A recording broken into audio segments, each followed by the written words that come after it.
हाँ जी बच्चों, नमस्कार फिर से। तो हमारा मुग़ल साम्राज्य चल रहा है और अभी अभी हमने अकबर ख़त्म किया है।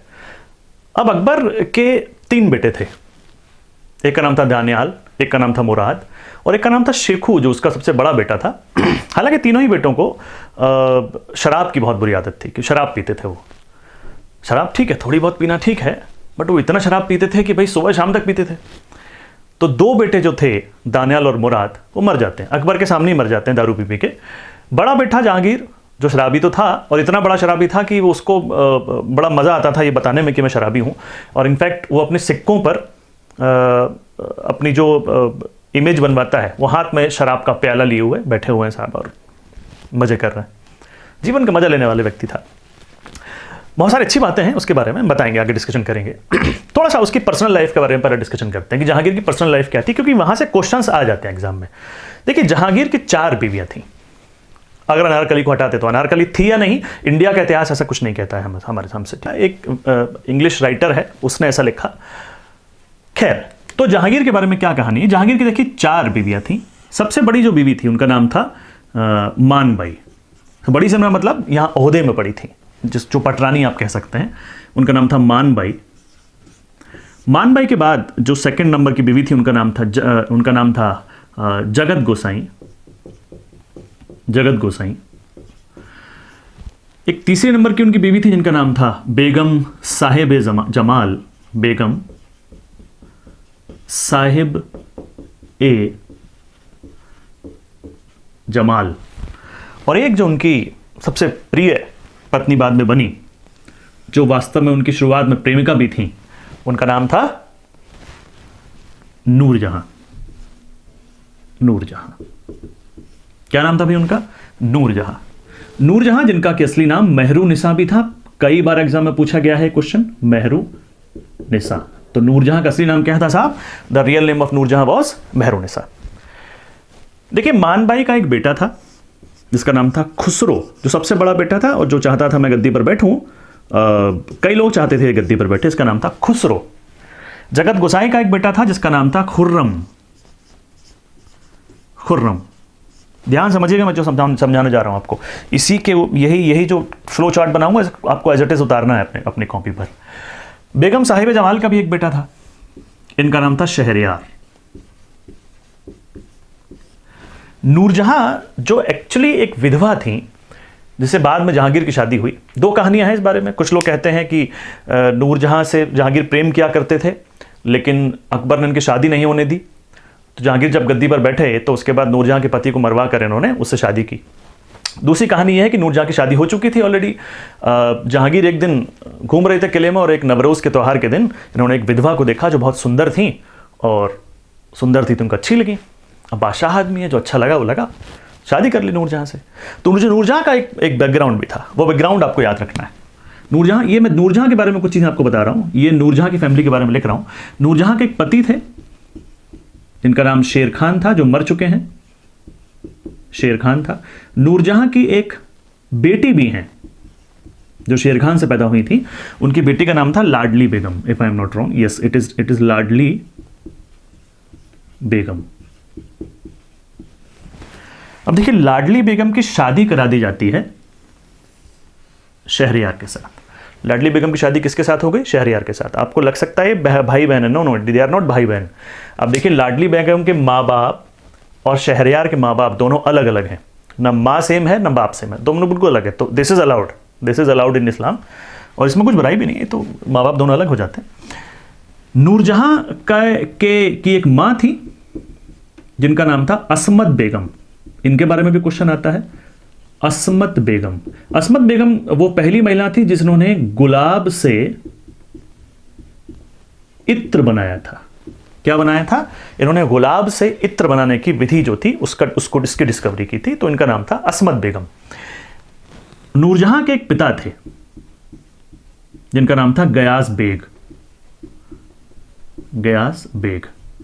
गयास बेग को वजीर के पद पर नियुक्त करता है जहांगीर, और उनको एतमाद दौला की उपाधि देता है। एतमाद दौला। किसकी उपाधि देता है भाई? एतमाद दौला की। एतमाद दौला का जो मकबरा है वो ताजमहल के पहले की सबसे खूबसूरत इमारत है। आगरा में है वो, और बहुत खूबसूरत इमारत है। बात करेंगे आगे जब आर्किटेक्चर की बात करेंगे मुगल की, वो इकट्ठा मुगल खत्म में हो जाएगा तो उसके बाद we will talk about the architecture also. खैर, नूरजहां के एक भाई भी हैं, अब समझिए सब कुछ नूरजहां के भाई की, नूरजहां की जो फैमिली है उसने कैप्चर कर रखा है। भाई हैं सेनापति, भाई जो हैं वो सेनापति हैं, कमांडर हैं, और भाई का नाम है आसफ खान। आसफ खान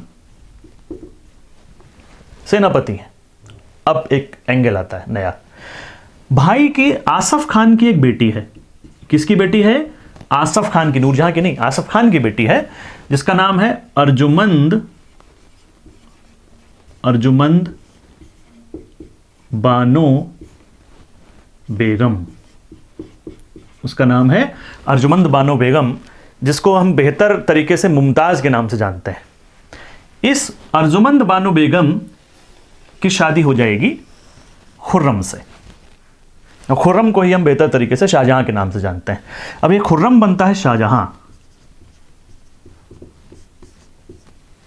साउथ में, जब साउथ की हिस्ट्री भी देखेंगे हम, तो साउथ में जब अहमदनगर और बीजापुर से संधि करने में कामयाब होता है खुर्रम, तो इस बात से खुश होकर जहांगीर उसको शाहजहां का टाइटल देता है। तो शाहजहां एक्चुअली बहुत काबिल आदमी था, इसमें कोई डाउट नहीं, बहुत बहादुर आदमी था, और ये जहांगीर को भी पता था। लेकिन अब आप समझिए ये फैमिली स्ट्रक्चर इस तरह का है। नूरजहां ऐसी लेडी हैं जो खुद दरबार में बैठती हैं, झरोका दर्शन के लिए दरबार में एंट्री करती हैं, उनका नाम सिक्कों पर लिखा हुआ है, बहुत बड़ा इंटरफेरेंस उनका जहांगीर डिसीजन में रहता है। तो वो किसको चाहेंगे कि जहांगीर के बाद गद्दी पर कौन बैठे, क्योंकि जहांगीर अक्सर बीमार रहा करते थे, जैसे मैंने कहा कि शराब बहुत पिया करते थे, तो अक्सर बीमार रहा करते थे। तो वो क्या चाहेंगी कौन गद्दी पर बैठे, तो वो ये चाहती थी गद्दी पर बैठे शहरियार, क्योंकि उनकी बेटी की शादी किससे हुई है? शहरियार से हुई है।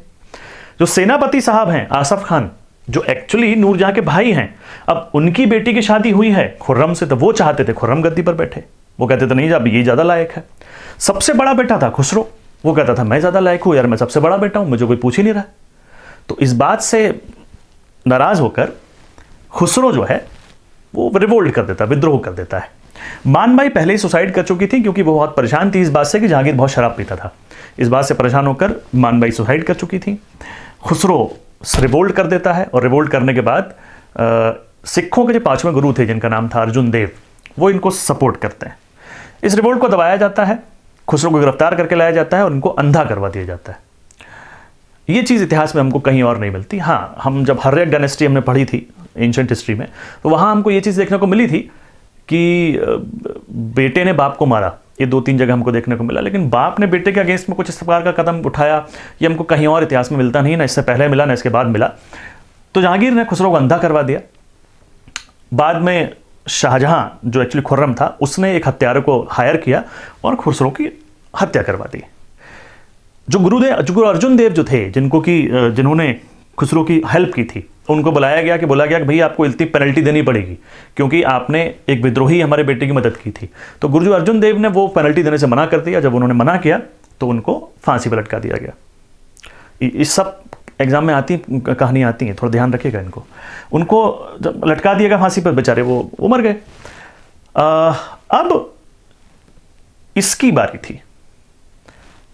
खुर्रम को बोला जाएगा बेटा अब आप अफगानिस्तान जाओ, वहां के अभियान के लिए जाओ। अब खुर्रम को यह पता था कि अगर मैं उस अभियान पर गया तो दिल्ली से बहुत दूर हो जाऊंगा, इनफैक्ट आगरा से बहुत दूर हो जाऊंगा और मुश्किल हो जाएगा मेरा। तो खुर्रम कुछ ऐसी शर्तें रखता है जिससे कि जहांगीर को गुस्सा आता है। और उसके बाद मैं अभी सब दिखाऊंगा, अभी ये कहानी सुनिए बस आप। खुर्रम जो है उसके बाद रिवोल्ट कर देता है, रिवोल्ट करके साउथ में चला जाता है। महाबत खान करके एक आदमी था जो जहांगीर का बहुत ही विश्वास पात्र आदमी था, वो खुर्रम को हराता है 2-3 बार। खुर्रम हालांकि उसकी गिरफ्त में तो नहीं आता, लेकिन हाँ भागता रहता है, साउथ में मलिक अंबर के पास तक पहुंच जाता है। खुर्रम जो है उसके बाद लेटर लिख के माफ़ी मांगता है जहांगीर से कि सर आई एम सॉरी, पापा जी आई एम सॉरी, गलती हो गई।